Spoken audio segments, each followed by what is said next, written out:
Alright, Cube here. Today we're just going to take a look at my Botania rune automation because there have been a couple questions about it.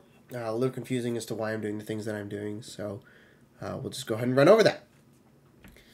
So, first off, how did I program recipes? Well, I went and I used package.o, so this does require package.o. If you do not have it, it will not work. This was just testing earlier, so that's not important. I used the ordered for packages, and TLDR, that's used to make the patterns. The pattern for packaging is over here inside this recipe holder for everything that requires the Botania runes into this packager. So the packages out of the packager actually are linked via another recipe with a with the recipe package itself into this interface, which then goes into the standard chest. And you can see we have some packages here from a take that happened earlier, but due to lag, I had to kill the take. So let's go ahead and make some runes. We'll go ahead and make 10 runes, or 10 air runes, and this will require all those resources. So we'll make the packages. The packages will get done over here, and then they will get put in here, and we've got 19. So let's go back to base. Well, overworld base. And let's just take a look at how this is working. Okay, so all of these are divided into modules. The long and the short of this is going to get annoying real quick. The long and the short of that is all of these are modular. The only thing they rely on is a timer, which is this redstone clock right here. This is currently off for demonstration purposes, so nothing is being sent through. And we'll just run through how it works. So these ender chests are color-coded to have the recipe packages. We'll go ahead and grab one recipe package for demonstration purposes.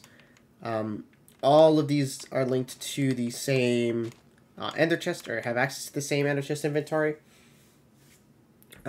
This means that you can just keep adding runic altars, however many you want, as long as the items are getting picked up off the ground and you are excluding the whatever it's called, the living rock, then everything should be fine. And it's not like stupid slow. If it's 5 minutes, then if it's over 5 minutes, then this isn't going to work. So if your mana generation is awful, this is not going to work. Mine is relatively quick, and I have a little bit of a battery over there, small buffer just in case. So for me, this works just fine. Anywho, this is the return ender chest that is being fed into with a hopper hawk over here. This hopper hawk is powered to give it a 21 by 21 by 21 radius. 21 by 21 by 21 circumference, sorry. And it does not pick up living rock as via its configuration with item frames. So how does this work?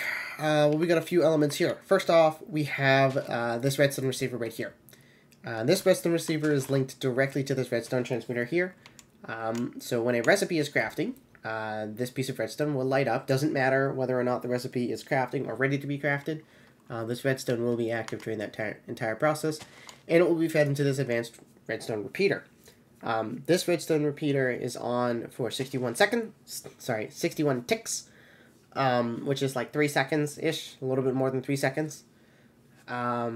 Turn on delay doesn't matter for this, and the reason that is there is because the altar has cooling down. The altar has a cooling down component to it, so after a short amount of time, or after completing the recipe, the altar will need to cool down. So yeah, and because it's not outputting a redstone signal, that would trigger a false drop, which is something that we want to avoid. So that transmits the signal up here, and this is linked to the clock over here. So what this clock does is this triggers the extraction of one of these packages. We have no speed upgrades and one redstone card in an import bus here, set to active once per pulse. It is very important. You do not have any acceleration cards, otherwise it will pick up multiple, and then this won't work, or this configuration won't work. This is part of something else, don't worry about that. That is also part of something else, don't worry about that. And this is just for power, so there's nothing to see on this side. So, when a pulse gets triggered, two things happen. we have this logic gate here, which checks to see if this is sending a signal. If this is sending a signal, then regardless of what this does, whether it's on or off, this will not turn on and send a pulse. If this is not sending a signal, then this will only send a pulse when that sends a pulse here. As you can see on emitter redstone signal, when this is off and this is on, the back doesn't matter because we're not using it, and in no other condition emit a signal. So, for the time being, we'll just keep that off.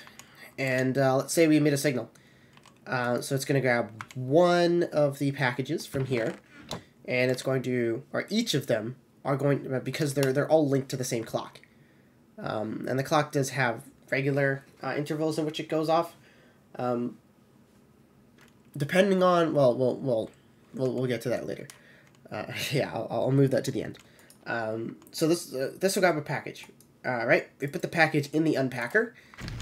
The unpacker unpacks it, puts it into here, and as you can see, that's real fast. The unpacker unpacks it, puts it into this chest here, or the storage crate. Due to the way that embers works, I couldn't directly export it into the ember pipe, because I know this does export, so this is an extra step that it won't be needed if you're dropping it a different way. We can go ahead into those other methods at a later time. So all the items will get put in here for the one package, and it's very important that this is timed so that this clock will not trigger another import while an item is being processed. So this will need to be fast in order for this to work. Otherwise, you just have to dial this clock back to make it suit the amount of time that an item needs to get processed through this chain.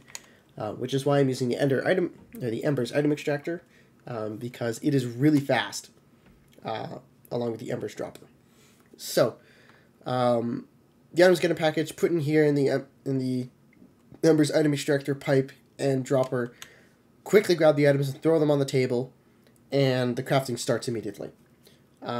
This turns on, which sends a signal through this, which prevents it from getting any more, which prevents it from getting another package, even while this thing is still pulsing. And after the crafting is complete, we get that little 3-second delay for it to cool down before it can receive another pulse from the redstone clock and get another item, or get another package. This is a pretty darn good way to prevent misfires, misdrops. So you shouldn't have any issue as long as nothing grabs the, well, even then, let's say the, let's say your living rock goes missing, right? It's still not going to drop anything no matter how many pulses you get, because this will still be outputting a redstone signal locking this. So you won't be wasting items, and, but you'll have to perform a little bit of manual intervention. Oh, and this thing right here, it's just an automated user with the Wand of the Forest. That's just set that up and forget about it. So that's how that works. So if we go ahead and turn this on, wait for a pulse, they all get the pulse, and they're all done immediately. Cooldown happens, thing turns off, and it grabs another item and pops it off, and the hopper picks it up. So, yeah, that's my way for automating runes. And this is tileable, too. Absolutely tileable, since it's using... Well, for me, I'm using wireless redstone. Assuming you're playing in a mod pack, you are also going to have some form of wireless redstone, and some form of logic processing for that. Even in vanilla, you could still have some form of logic processing. Yeah, but that's beside the point. That's besides the point. Each of these little modules here, you can just copy the setup and give it power, move it somewhere else, and then be good to go. And it will function by itself as long as it has the same ender chest, which is great, and some way to pick up the items too, so that the recipe does get completed. So yeah, and oh yeah, and it's all the ME network here is entirely separate. I know I could link them all together so that I wouldn't need 4 energy acceptors, but I mean that's just extra cable, and I'd rather use an energy acceptor. And as you can see, we burn through all of those pretty quick because we have 4 runic altars. And I'm also using the the little bit of astral, quote unquote, integration with the Aviatus rune. No, not Aviatus. Armara. Yeah, Armara. Which deflects the pulses of the mana spreaders, which is why this one is actually at a corner, because if it's right in front of it, due to the angle, it's like the deflected beam is actually going to miss. So yeah, that also helps with the fact that it's a Gaia mana spreader with potency potency lens installed.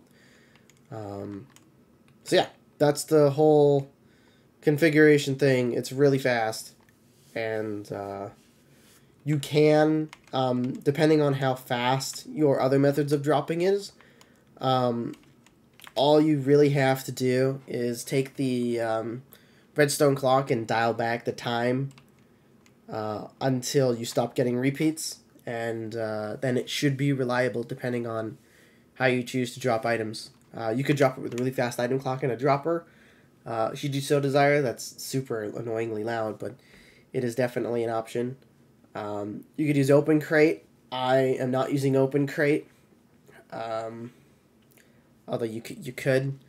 It's just a matter of how fast you get the items on the ground to prevent you from grabbing a new item when the next signal goes off to grab a new package to start a new recipe. So yeah, that's it.